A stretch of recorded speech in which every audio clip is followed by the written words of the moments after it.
Would you like to discover the secret to getting through to just about anyone?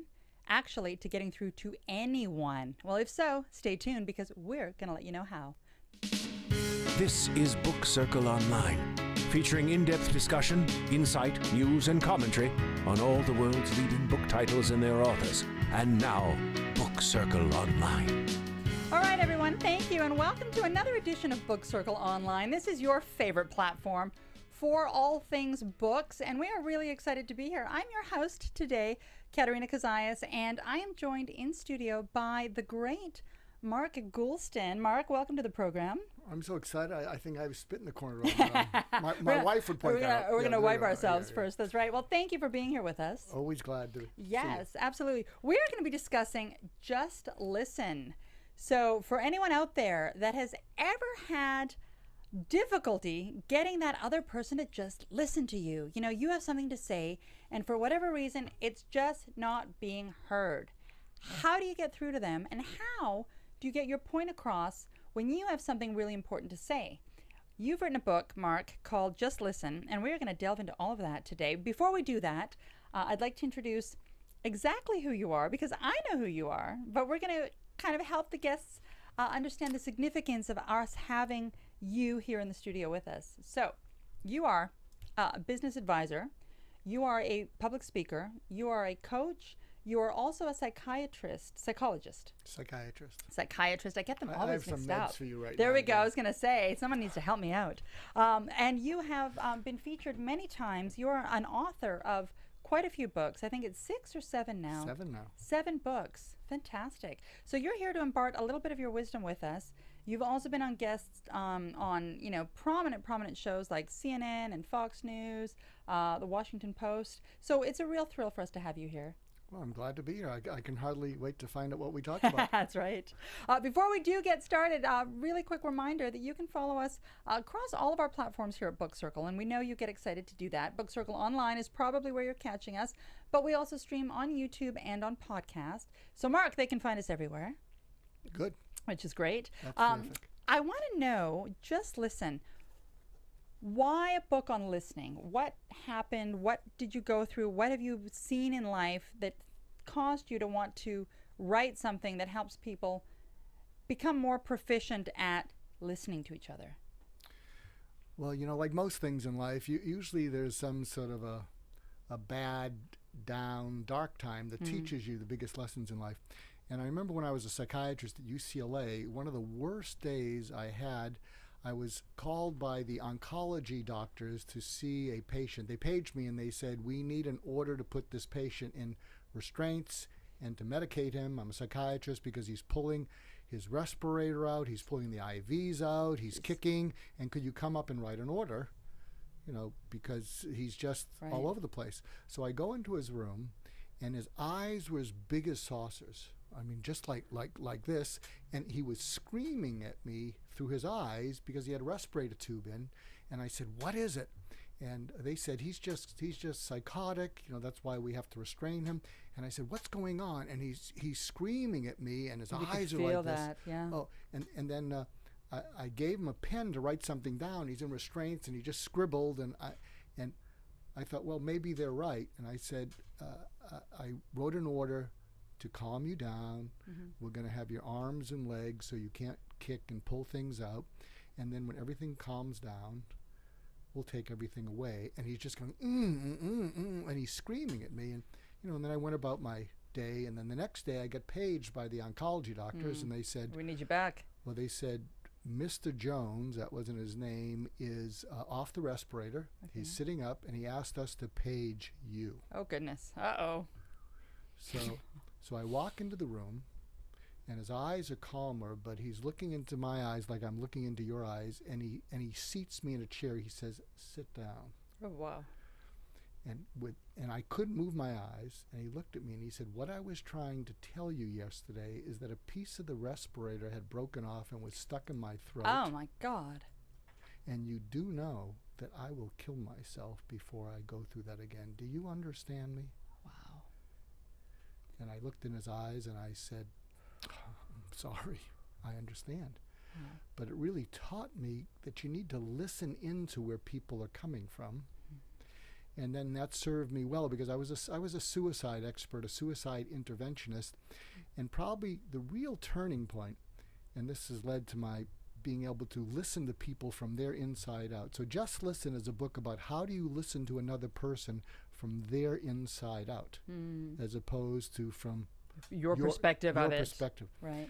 So I was seeing a number of suicidal patients, and one of my first mentors actually started the whole study of suicide, the Suicide Prevention Center in Washington, Los Angeles. And what would happen is he would do consultations to still suicidal patients up in the inpatient units that needed to be discharged because you can't keep them there forever. And they're not acutely suicidal, but you can't keep them there forever. So he would always meet with them, and he'd make a phone call, and it would always be the same call. His name was Dr. Ed Schneidman, and he'd say, Mark, I'm with this lovely young woman. Mark, I'm with this handsome young man. They're in a lot of pain, Mark. You could help them. See them. And then they get on the phone, and we make an appointment, and that was the only way they'd be discharged because someone had to see them. And so I saw a number. You're only supposed to see one suicidal person in your practice. I would say a quarter of my practice were suicidal people. Oh, gosh. And my wife will tell you that I never made it through a movie in 10 years without being beeped or paged. Wow. So, but what it also allowed me to do, though, is it allowed me to throw away the book and be innovative. And so there was one patient that I'll call Nancy that really brought that home. And I was seeing she had made 3 or 4 attempts before I met her, before she went into the hospital this time, and I didn't think I was helping her. She would come in, and she wouldn't make eye contact. If you're me, this would be Nancy. Okay. So if you're looking at me, just begrudgingly there in the room, right? Well, she's kind of lifeless. She's sort of like this. And so I was moonlighting at a state hospital over one weekend. So once a month, you'd moonlight, you'd cover for other doctors, and this was at a state hospital called Metropolitan Hospital in Norwalk, California. And so I'd been up about 36 hours. So for any of you who've ever pulled an all-nighter, I'm sure a lot of doctors listening have. And college students, you know Sure. that your physiology and your mind plays tricks on you. So there I am Monday seeing Nancy, and she's in her usual pose like this. And so I'm seated with her, and again, I didn't think I was helping her. I've been seeing her for about 6 months. She was coming in 2 to 3 times a week, and I didn't, that was the longest she'd gone without being hospitalized, so maybe I was helping her, but I didn't think I was doing anything positive.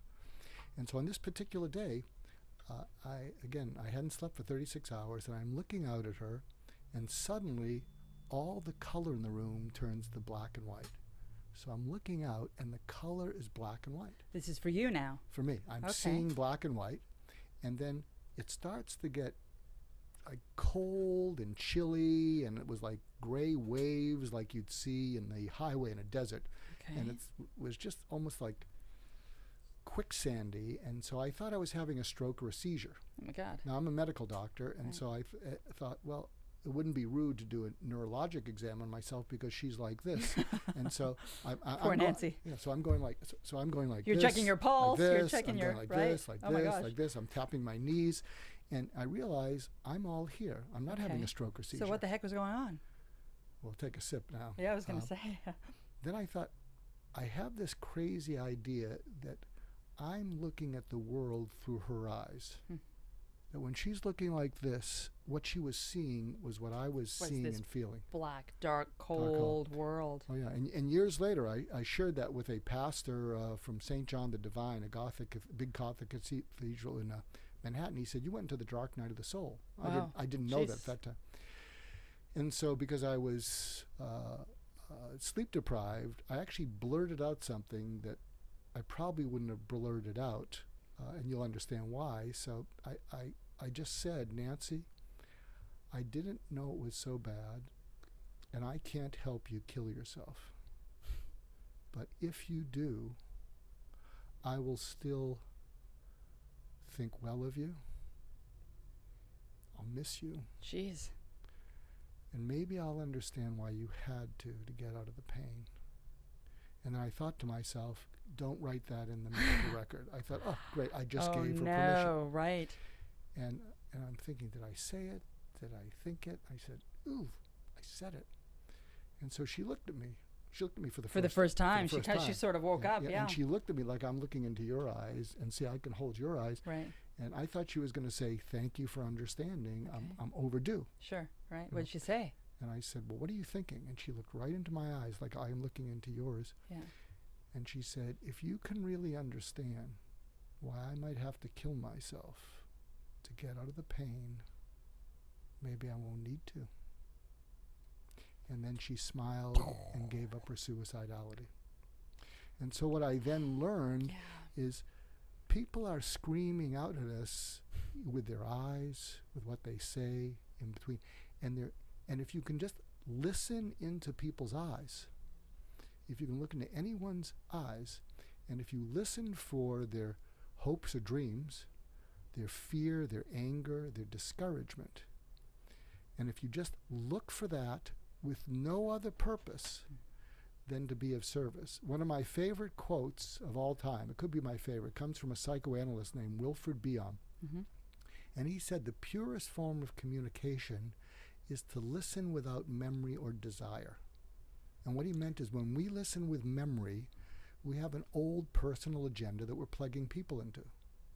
When we listen with desire, we have a current, a present or future personal agenda that we're trying to plug people into, but we're not listening to them. But how, this is my question, is you were trained, you weren't even trained to do so. I wasn't trained to do that.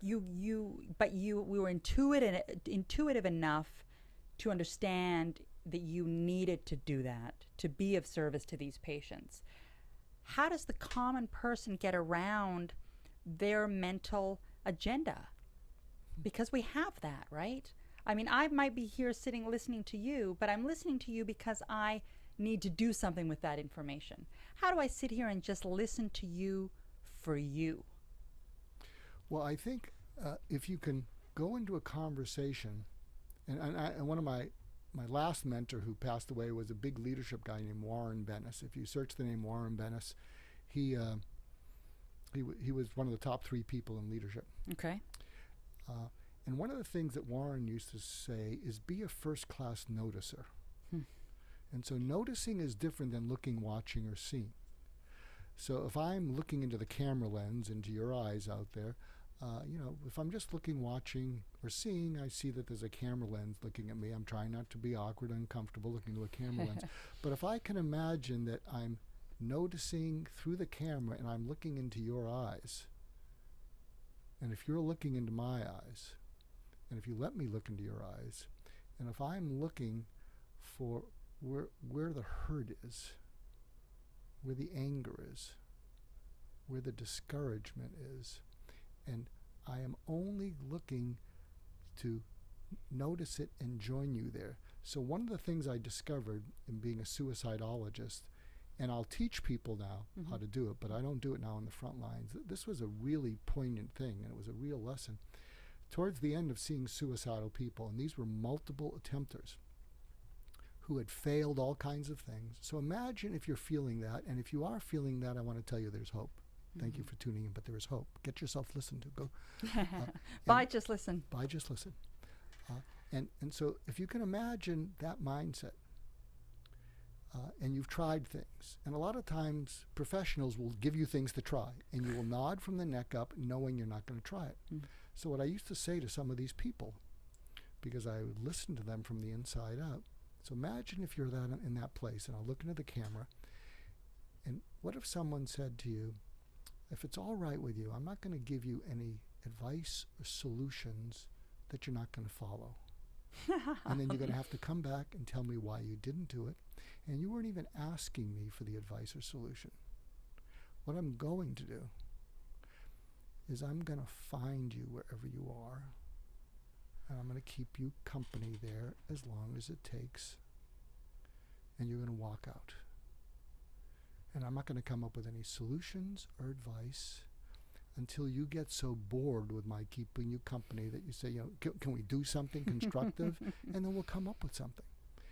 And so imagine if you're coming from that mindset, and what would happen is they would start to just cave. Well, I was going to say that's exactly relief. what happened with Nancy, right? So going back to Nancy for a minute, did she recover? Did she move out of that dark place? Oh, it's interesting. She went on and got a PhD. She has a couple of kids. Huh. But one of the things that I told her, because this had been going on for years, and I said, don't become a psychologist. Why? Why did you say that? Well, I said, go have fun. I said, there's too much sadness. If you really listen into people and feel their emotions so they feel less alone, it's not depressing, but it's incredibly sad. That's been going on for a decade. And then what she would say to me is, she said, I can't just take a regular job knowing that you can walk out of hell. And that I did. So she wanted to be of service. Totally. Okay. You know, Wow. And she was. Oh, she was. I mean, I think she's the best pure therapist you could ever find. Wow. So if you looked into her eyes, and said, have you ever felt so alone and there was no way out, and you'd just be better off if you just ended it all? And she would say, I know exactly what that feels like. She wouldn't even have to say it. Right. Yeah, you could feel it. You know. Now, I want to go back to what you had said about that wave coming over you, and you found yourself looking at the world through her eyes. Has that happened to you again? Has it happened since? Does it happen frequently? Oh, it happens all the time. In fact, so I trained FBI and police hostage negotiators. Cool. And actually, one of the things I would do, if you actually look up FBI hostage negotiation Goulston, Goulston, I think it's on YouTube or Vimeo, one of those things. And what I would do is it was interesting, I would come in with a suit, and underneath I had a police uniform on. And what I would do, would you strip down like Superman? Well, not exactly, because what would happen is these are FBI and police, and so you can see it. It's from the, I think, the late 90s, and I took off my sport jacket, and underneath was a police uniform. I hadn't shaved for 2 weeks. I put on a pair of glasses that I think were broken, and I looked at them and I said, I'm the guy in your department who shot the kid with the plastic gun last year. And I've been on medical leave for a year, and then I pulled out a gun, put it to my neck, and I said, I've been on medical leave for a year, and unless you talk me out of it, I'm going on permanent leave. And then you live with the ghost of someone you couldn't save, and this time it's one of your own. And then whatever they would do. Holy crow, this was your training? This is my training. Holy crow. And I got amazing testimonials. And it was often the start of a training day, and it got the highest ratings. And no matter what they said, I would just rip them a new one, and then I'd pull the trigger. And I was careful to use a red gun, because they say, look, these people are highly trained. They see you pull out a gun. They're going to react, right, baby? But from that position, what I could say is, this is what you didn't ask me. Wow. So I could go into character and play that. Actually, my favorite place, and I would love to do more of this if any of you can get me a connection, my favorite place for doing this is I used to do these programs at penitentiaries to prisoners who were going to be released in the next couple of years? In the next 6 months to 18 months. It was called Rebuilding Trust in Your Family. So imagine this. No, you're talking penitentiary. You're not even talking a regular, jail. No, this is federal. This is like full, this is full on. Like Terminal Island was the local one that I would go to. And the chaplains would bring me in. And so these big, muscle-bound, usually third world, prisoners would come in. They'd all have their Bibles. And so I'd have this kind of jacket on. I'd take it off. I'd have a black T-shirt on. I'd grease my hair back. Ha! And so you looked a little like one of them, and then I said, I'm your younger brother. Okay. And Mom always loves you. And when you get out, she'll give you a first, second, and third chance because she believes in Jesus. But you know as well as I know that all you'll ever be is a lying sack of crap loser who's a disgrace to this family. And if you really love our family, when you get out, you move. Oh, wow. Jeez. And if you ask me... And what do these guys think of you, Mark? No, well, it's kind of riveting, I guess. And I said, and if you think I should respect you because you're my older brother... Think again. I've been lifting weights, too, and I will put your head through the effing wall. How do you like that welcome home, bro? And then what would happen is I'd get into character, and I would, from the inside out, I'd be that younger brother. And then from that role play, and I got to the point where they were saying to the chaplain, "Get him away from me." They'd be pushing me away because I get so in character, and they would see you as that family member, right? I get 2 feet away from them. Jeez. And again, when I do these trainings, no one can talk me out of it, but from that character. So imagine this, though, in the last one I did. What I would say is, if I'm your younger brother and you come home and you're not making eye contact, what we're all going to think is you're planning your next crime. And what we don't know is that you feel ashamed because you're looking down, and we don't trust that. And if I was your younger brother, this is what might work. You need to meet with me. You need to meet with your kids. You need to meet with everybody individually. And what you need to say to us is, I did wrong. Don't make excuses. I did wrong. I paid, my sentence. I'm out. And I'm not here to defend myself. And I know that whenever my name is mentioned and that you're related to me, that you feel deeply ashamed and embarrassed whenever anybody knows that I'm related to you. Wow. And you look them straight in the eye, and then what you say to them is, and I am committing to you and God that place inside you, that you are ashamed that I am related to you. And the deepest humiliation that you feel, one day you will be proud. Wow. And what happens is it just rivets the room. And then I say, and they ask me to not do it, but the chaplains are very sweet. The last thing I say, but if you go back on that, and I trust you, not only do you deserve to go back to prison, you deserve to burn in hell. And the chaplain said, "Can you take the last thing up?" I said, "That's my knockout punch." So wait. So the last time I did it, I can remember there was one guy who was about 6'6", and he must have been 300 pounds. And as he's walking out back to the yard, he looked into my eyes, and he took my hand, my right hand with 2 hands. They were like baseball gloves. And he looked at me and he said, "I didn't follow everything you said, but I listened, and I'm going to remember it.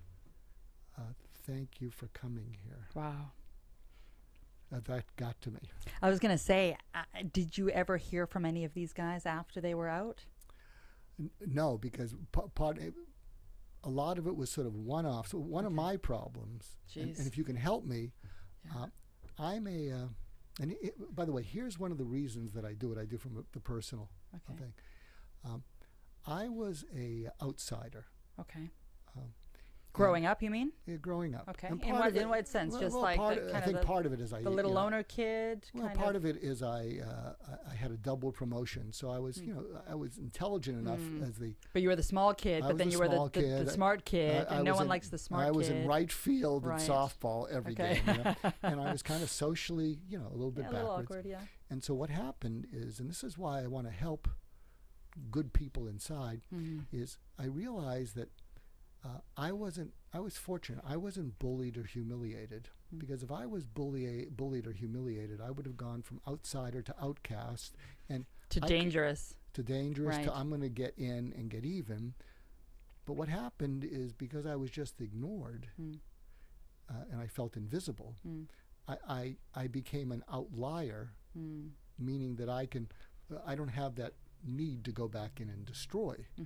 But you observed, and you probably absorbed, right? and I thought, there but for the grace of God would be me, because if I've been bullied and humiliated, I can see that when you just teeter off that edge, right?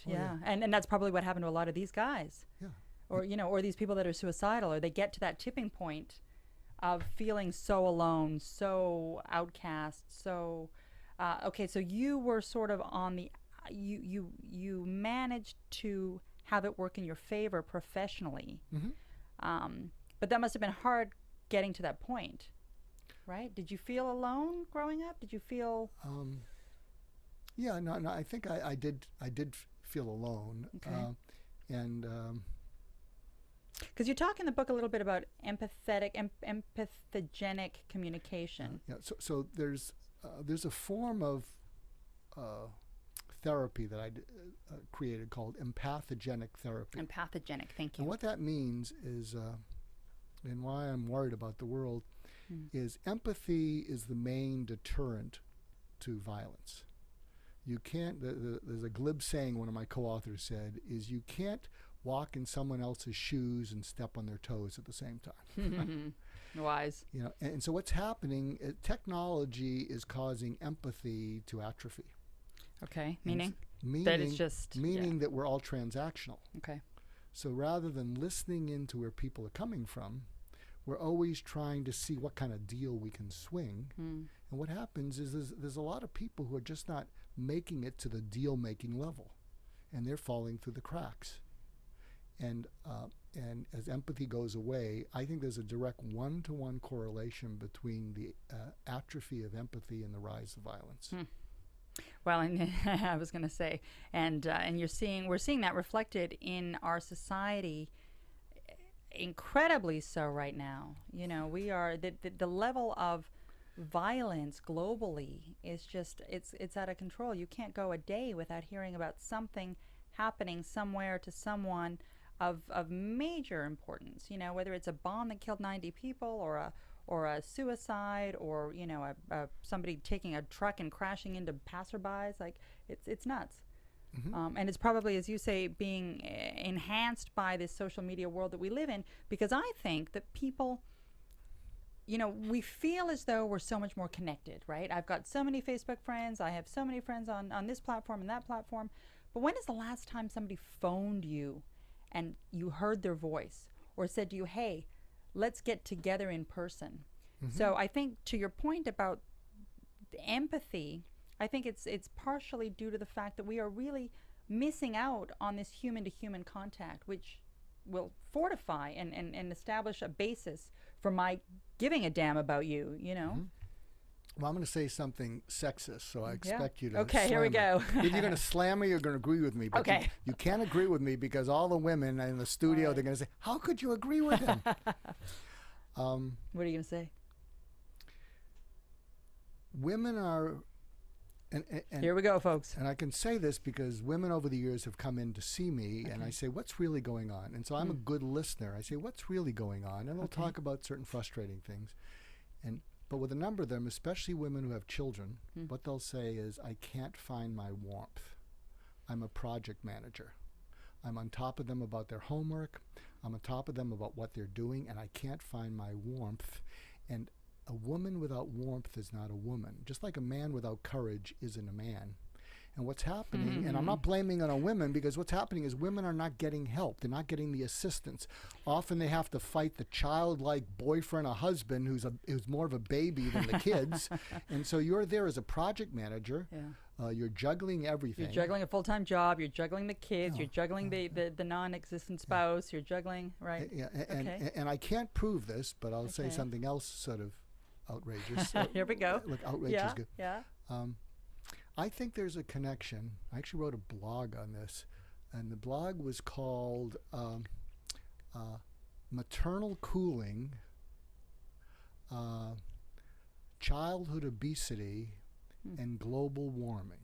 Maternal cooling, those are all childhood correlated? obesity, and global warming. So here's how I link them together.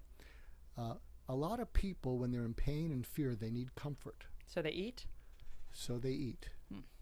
And they need, and that comfort is a focused warmth. It's not like poor baby. It's a focused warmth where their pain, they don't feel alone in it. Okay, so the person... And then they consume, and the global warming is this conspicuous consumption to spackle the warmth that is lacking. That is lacking, that they don't even know is lacking. And they do that to self. They replace warmth and comfort with excitement and an adrenaline rush. Off the dessert and the food and the popcorn and the pop and the video games, all that. Yeah. Right.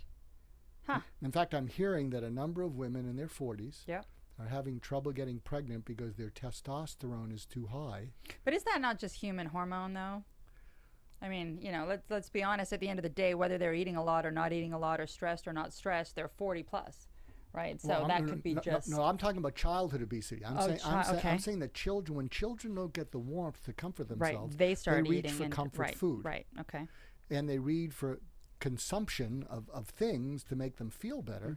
And it's that consumption that creates global warming and the big carbon footprint. Right. And the problem is, I'm not bashing women, because a lot of women will say, well,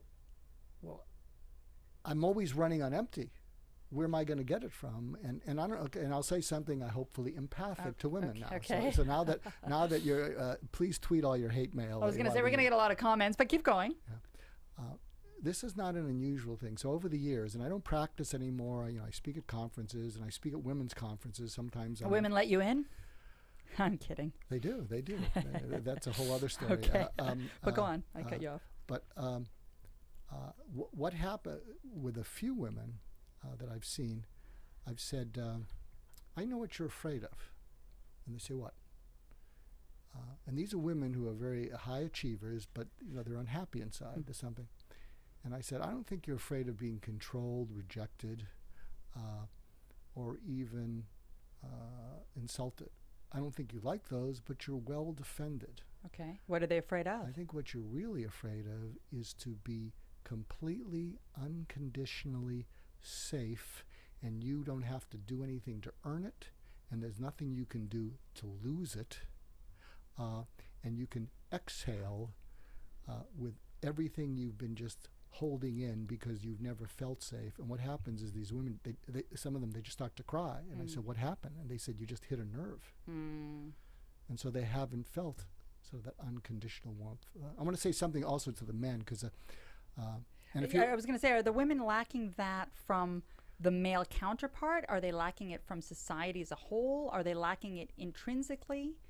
Well, I mean, that's a generalization, because there are a lot of women that are perfectly happy and balanced. Okay, well, disclaimer. Something I will say is, it's mainly, that's more of, I think, a white middle class phenomenon, because there is a lot of maternal warmth in third world moms, Latino, Black. I mean, their kids know their mama loves them.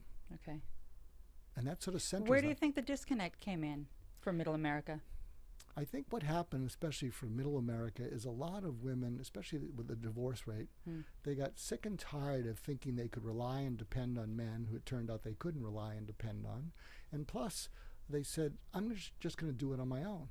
I'm not going to depend on a man. Well, they had no choice. I don't think they had a choice, right? I mean, and so they want that piece of the action. Right. But then what happens is, at the end of your life, a piece of the action will not give you peace of mind. We've talked about this before. I had the pleasure, for those of you that may not know it, I had the opportunity to interview Mark about 3 months ago, Mark, and we talked about this, and it's poignant. I'd love for you to go through it again, a little bit about where the path you're going down now, talking about piece of the action, peace of mind, and piece of the different stages of life in terms of where you're at. Can you go through that? Those three phases? I think there's 3 chapters in life. I'm in the third one. The first one is piece of the action, and that's from your teens to probably your mid-30s. Okay, you're looking for a piece of the action. Looking for a piece of the action. All right. And that's doing what you should do, meaning you have to build credibility. You can't just say, I deserve a piece of the action. You've got to earn it. Sure. So you're working hard, you're trying for that promotion, that's right. You're putting in the hours, right? And that's what you do what you should do. Okay. And then from about 35, 40 to 60, that's peace of mind, and that's about balance. So you say, my career is okay, but what do I really want in life? What do I really want? Right. It's kind of empty. Okay. And so you that's doing what you could do, living up to your potential, but also tapping into those other things so that your life is balanced. Okay. And then when you're over 60, which I am, even though I look pretty good. You look great. I look good. I won't tell you. He looks great, folks. For a guy on Medicare Part D. But for over 60 is a piece of? Peace, that is peace on earth. And that's what you were meant to do, what you were born to do. Meaning what? Meaning you're looking for harmony in your relationships? Meaning you're looking for just looking for harmony, quiet? But well, for me, I guess maybe it's a little bit of an ego trip, but it's my legacy. And so I have a personal mission called healing the world one conversation at a time. I love that. And so I think what I did with Nancy is that conversation. I mean, she gave up her suicidality. She healed And not me. only did she give up her suicidality, she decided to give back to other people that were feeling that way. So you kind of, because of your ability to really listen to her, managed to one of the, it's sort of like you liken it to a lake where you throw the pebble in and it just rippled, right? So who knows how many people Nancy in turn was able to help, who were able to help. Well, because I think the best thing is to be completely of service and full of compassion and assistance to the downtrodden. And my new mantra is be generous, be completely of service to the decent. But service doesn't pay, Mark, right? This is what society's going to tell you. Service doesn't pay my bills. Service doesn't get me, that promotion. Look, how do we talk to society now? Because society needs this message. So here's the pledge drive. I'm much more famous than I am rich because I don't monetize. So, but the point is, I think I'm on a good roll. I think I'm helping the world a little bit. Okay. Something I wanted to point out to men, though, because most of the men probably have just tuned this out because this sounds like a chick flick. But something I discovered from my last mentor. Now, if you're in a mentor position, you could be a man, you could be a woman. And my last mentor, this fellow Warren Bennis, died in 2014. And a year later, I had something called an anniversary reaction. And I'm a psychiatrist, and an anniversary reaction means sometimes on the anniversary of a death or something awful, you're just out of sorts. Now, I know what that is, but I never experienced it. And a year after he died, I experienced it. And I thought, my God, he died a year ago. And I realized what it was about. And I wrote a blog. I'm a co-founder of something called Heartfelt Leadership. Heartfelt Leadership. You can go there and check that out. But what I realized is, and this is where you as a mentor, whether you're a woman or a man, you not only can help people succeed, you can heal people. And what I realized that was special about Warren is not that he respected me, even though his respect was important. He enjoyed me. So when I saw him, I put a smile on his face that had nothing to do with what we were going to talk about. Right. Now, did that have more to do with you or with him, though? Was he the type of guy that looked for the positive aspect in whoever he was meeting with? Oh, if you look up Warren Bennis Memorial Service, it's on Vimeo, USC, you will see someone who was beloved. You will see David Gergen get emotional. You don't see that ever. Yeah. And what it was is, he wasn't just respected, he was beloved. And probably because of his love for people, though, right? And because he got it from someone also. And but you can do that. And so if you're a mentor, yes, certainly focus on the project, but every now and then pause, look at the person you're mentoring, look into their eyes and say, are you okay? No one does that. Who does that? Or when is the last time someone looked at you and said that, are you okay? And how many times would I have liked to have gotten that question posed to me? But we don't, though, Mark. So how do we shift society's mindset, except for through some of these conversations, reminding people out there that we need to go beyond just this surface level of what can you do for me, what can I do for you? You talk about in the book at one point, to your point about this, being interested versus interesting. Talk to me a little bit about that. So Warren was filled with these incredible Warrenisms. I mean, if you look up Warren Bennis, you'll see these amazing quotes. So one of them. So was he? Sorry, just to interrupt. Was he a medical doctor as well? He was a. I'm not familiar with him. No, he was at the business Marshall guy? School of Business. He was a Okay. business guy All right. at USC for 35 years, and he was one of the creators of the field of leadership. Okay, great. And so one of his, again, was be a first-class noticer. Another one of his was be more interested than interesting, be more fascinated than fascinating. And one of my favorites was boredom occurs when I fail to make the other person interesting. So, I mean, you can take those all to heart. And I guess what I would say to you is try it. Okay. Just try it. How do we try it? So you and I are sitting down. I just met you, and I'm all about trying to show off, right? It's human nature, especially in this digital world that we live in, of Instagram and selfies and the whole thing. So I'm a 22-year-old kid, and the last 10 years of my life have been all about me. Me and me and me. So I come and meet you, and my instinct is to try to make myself look as great as I can. But I'm doing it wrong, right? Well, what I would do, now this is not for everyone, is I would give you a taste of it by doing it. Okay. So we're talking, and we can do this offline, and we have. Sure, yeah. Like, and if you were that 22-year-old Katerina, I'd say, so where do you want to be in a year? Okay. Why that? Okay. How's it going for you? What are some of the big things getting in the way?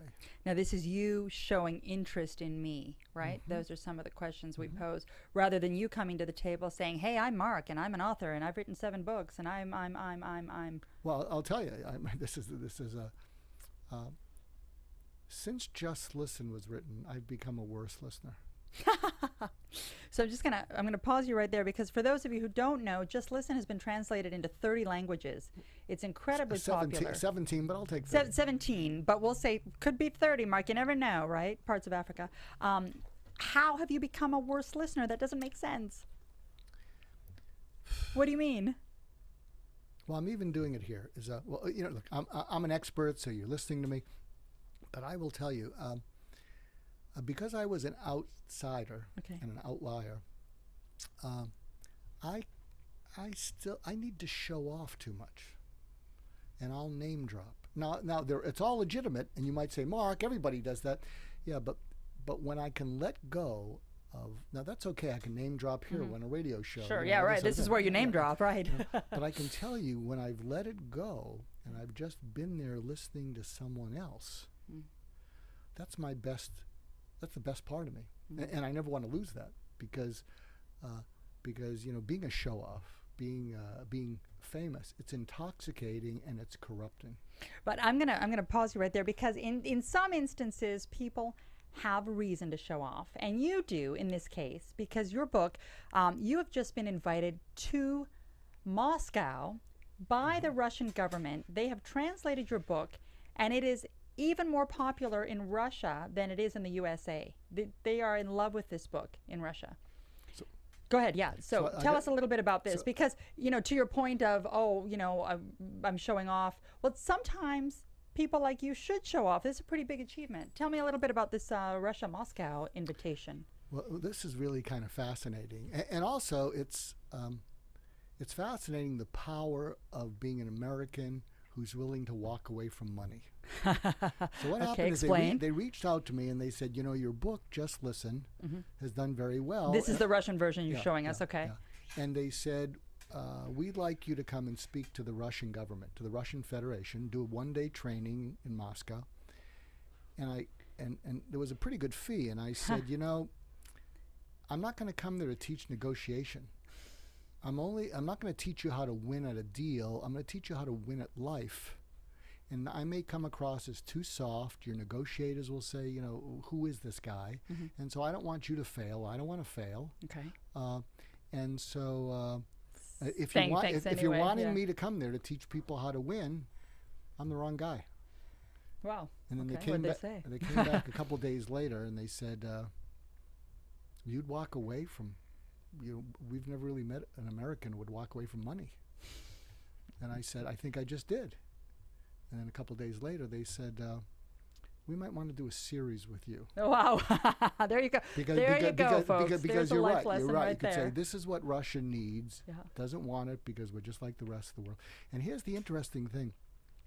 The translation of Just Listen in Russian is much better than Just Listen. And what the translation is... The translation of the title, you mean? The title. Okay. And I would love to change the American title, but it's done so well. What this means is I hear you through and through. Huh. So they got the point of the book. The point is really getting past listening and hearing people. So I'm really tickled. And we have a clip of the website that you're on right now. So bbi.club, and there's an image of you getting ready to speak. When are you going to be speaking to them? October 19th in October, Moscow. you'll be in Moscow. Fantastic. So anyone that happens to be visiting Moscow that may happen to be Russian, Yeah, you know, look out for Mark. So Putin, are you listening? There you go. but you know what? I think they probably appreciated your, because I'm sure, you know, the rest of the world has this this notion that Americans are only about money, right? They're only money grabbing, money hungry, money capitalism. So for you to have come to them and said, I'll come, but I'm not going to do it in a way that, you know, that is going to be contrary to my value system. And they actually came back to you with an even bigger package. Interesting. Yeah. Yeah. So a little bit, there's a, you know, there's a testament to staying integral to your own value system. Yeah, absolutely. Well, I'll tell you, if you can determine what your values are, and if they happen to be not about serving you, but about something beyond you, I will tell you, hopefully it won't take as many years as it took me, but the world will eventually beat a path to your door because they're so disappointed in by everything everyone. else.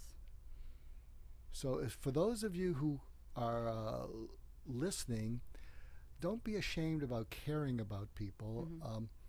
My new mantra is to be generous and of service to the deserving people in the world, to have unrelenting compassion, kindness, and assistance to the downtrodden, and have nothing to do with the entitled. So it's Welcome to 2017. So I'll tell you, someone comes in and I feel this person feels entitled to more than they deserve. Yeah. You check out. I start to get nauseated. Yeah. Well, I wish there were more people like you in the world, Mark. I really do. You know, because we need that right now. One more thing I want to bring up, because this is really interesting. It has nothing to do with Just Listen, or maybe it does. You are doing something right now called The Return of Steve Jobs. Explain that a little bit to people, because there's an element of listening involved in that. Well, here's the deal. The book I'm meant to write. The book that you haven't written yet? That I haven't written. Okay. It's about half written. But it's about, I won't give you the title, but instead of settling for coping, why not heal? Because I have a protocol that helps people heal from the inside out, because I know how to get to people from the inside out. Okay. And just like a physical wound, you clean out a wound, you put a drain in it, and it heals from the inside out. So that's what happens with psychological wounds. You go to the core, and it gets kind of scary and sad, but you go there and you keep them company, and they will heal from the inside out. Okay. But if you have to check a box because, you know, you have to see a certain number of people, and, you know, every 20 minutes, you won't do that, and they'll pull away. And so well,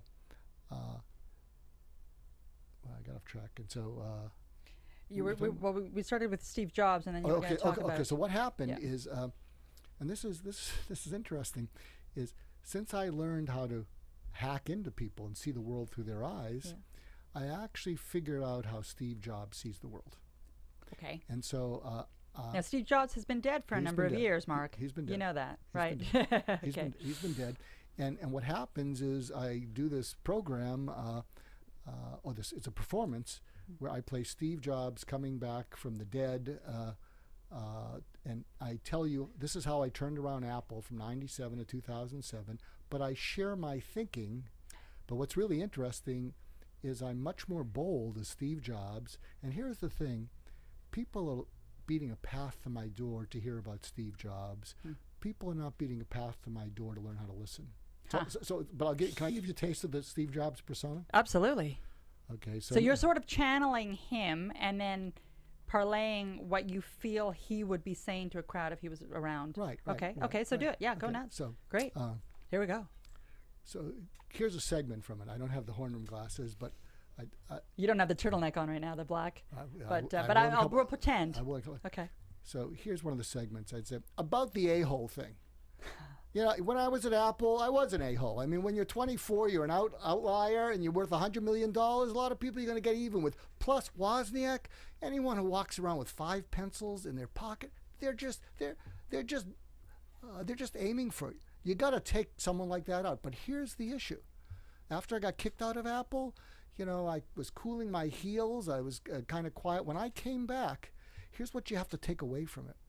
When I came back, there was an urgency, and the reason I acted like an a-hole to a lot of my oversensitive people is because the most difficult thing to do to be successful, and Buffett and Gates said this, is to be able to maintain your focus. Everybody is trying to pull you off focus. You get stuff in your head that's a little bit of bipolar, a little ADD, a little bit, Meshuggah, whatever the hell it is, but it's trying to pull you off your focus. And so people knew at Apple that when I was walking around and I was thinking, don't you ask me a question, don't you smile, don't you say hello, because I might rip you a new one, because I'm trying to solve something, and everybody who knew me knew that I did my best thinking walking. It's my company. I'm not going to walk around my desk. So do you got it? And if you're a founder, by the way, and you can understand this, what you say to your people, because if you hurt their feelings and the head of HR says you got to smooth it over with so-and-so, you don't need that nonsense. What you need to do is you say to people, by the way, for the next couple of days, I'm trying to figure something out in my head. Do not make eye contact with me.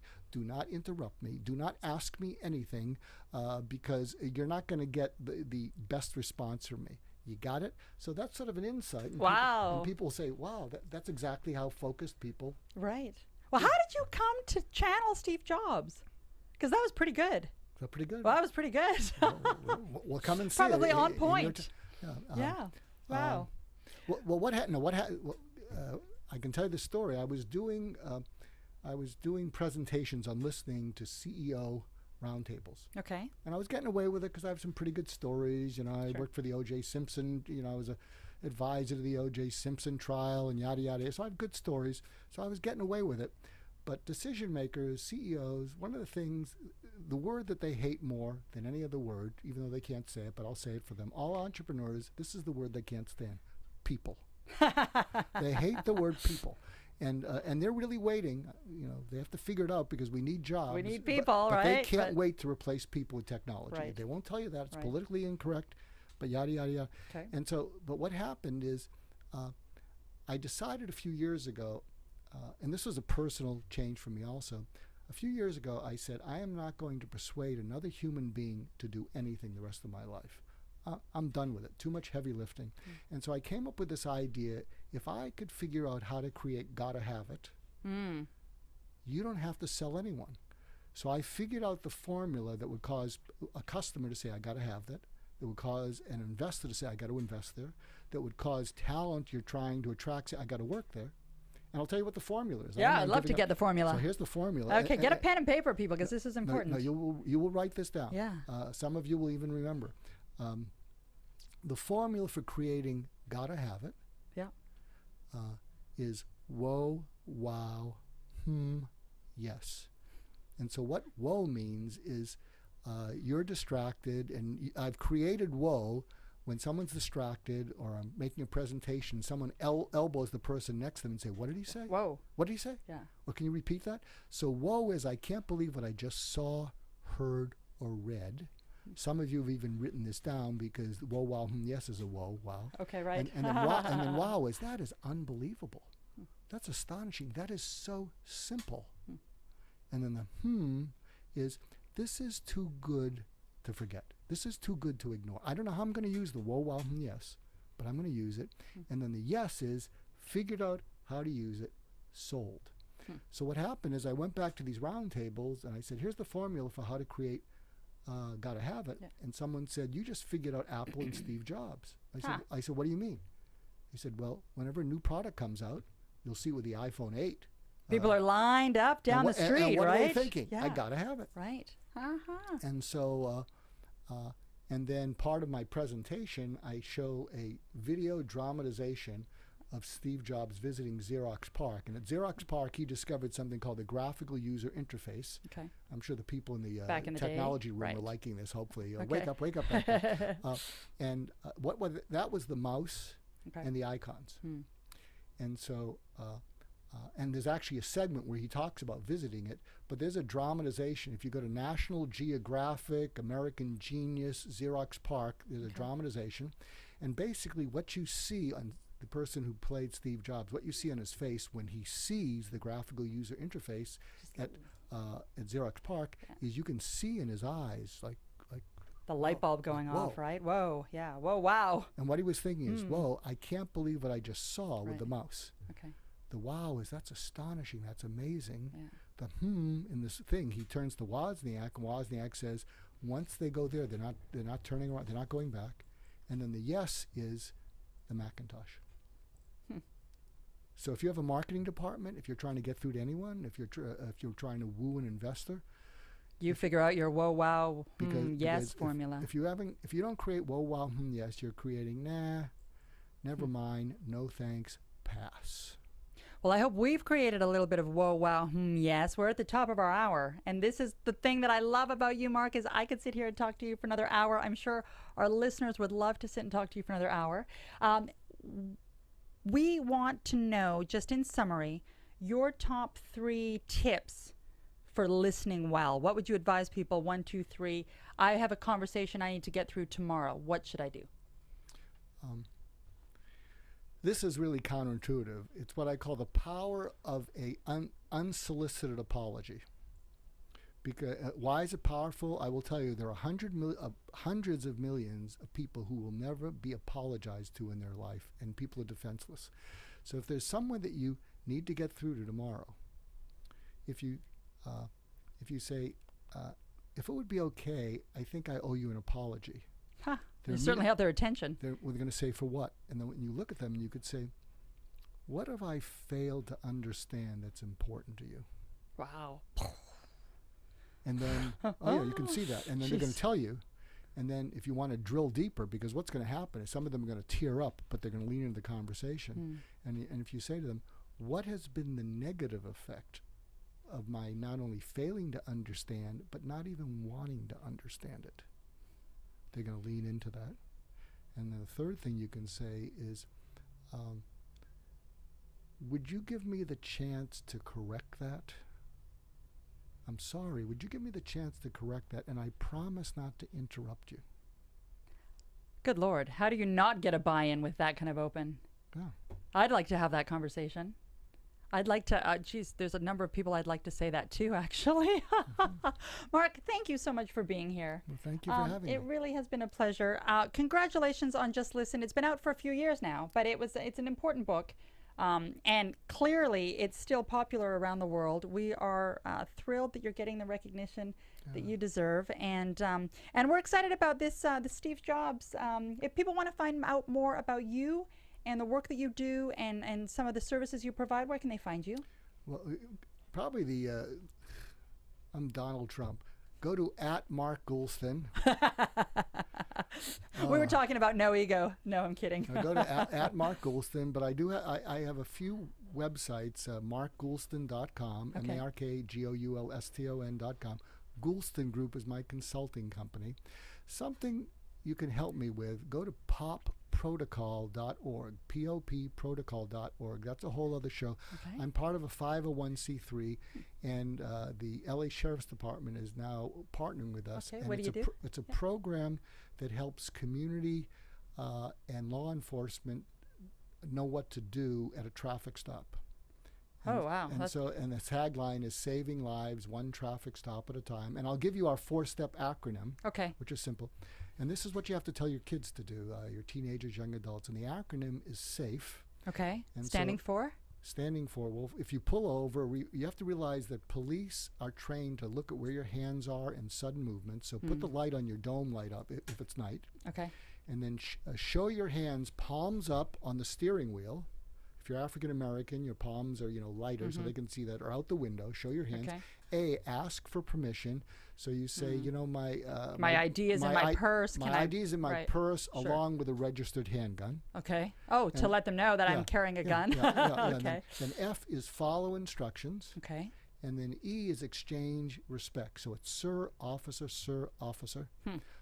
And what's happened is we've been doing these trainings, and we're going to do a public service announcement in the next month. They're going to push out. Okay. And And the change in the attitudes between inner city youth and the police is remarkable because. Are you teaching this to both sides then, to the law enforcement side and to the community? Well, we're teaching it mainly at community sites, but I think that there are going to be 6 L.A. Sheriff's Department stations that are about to use body cams that are going to be promoting it. So they reached out to us because the Sheriff's Department really wants to show that they're embracing the community. Okay.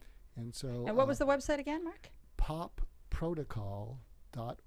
popprotocol.org. popprotocol.org. There we go. And visit me on any of those sites. Absolutely. Well, please check it out, folks. Also, if you want to pick up a copy of Just Listen, you can do so probably at Amazon is the easiest, right, Mark? Yeah, Amazon. Amazon, your website, I'm guessing. Are you selling them on the website? If no, not, Mark, we got to help monetize so many of your ideas. No, I don't sell anything on my website. So, because I'm busy leaving the world better than I found There it. you go. But Katerina's going to help me with this. And we're gonna figure out a way to really continue to add value, Mark, and that's why I love sitting down with you, because I know you genuinely want to do that, and so do we here. Thank you for taking the time to visit us. For you at home, thank you for taking the time to sit with us again. Book Circle is such a fabulous website because people just don't read enough anymore, and there's so much goodness you can learn from books. And this is why we bring you this programming, because in case you don't want to actually read the book, you can listen to us and watch us, and that's why we have fun here. Once again, you can catch me on all of my social media platforms at Katerina Cozias. So tweet me, Instagram me. I like making new friends. And do catch us next time. We thank you for being with us, and we'll see you again. Take care. From Managing Editor Jason Squamata, Executive Producers Maria Menounos, Phil Svitek, and Kevin Undergaro, we would like to thank you for tuning in to Book Circle Online. For more discussion, go to bookcircleonline.com. And if you have comments, questions, or book title suggestions, write us at info@bookcircleonline.com. I'm Sir Richard Wentworth, and this is Book Circle Online. BCO, join the circle.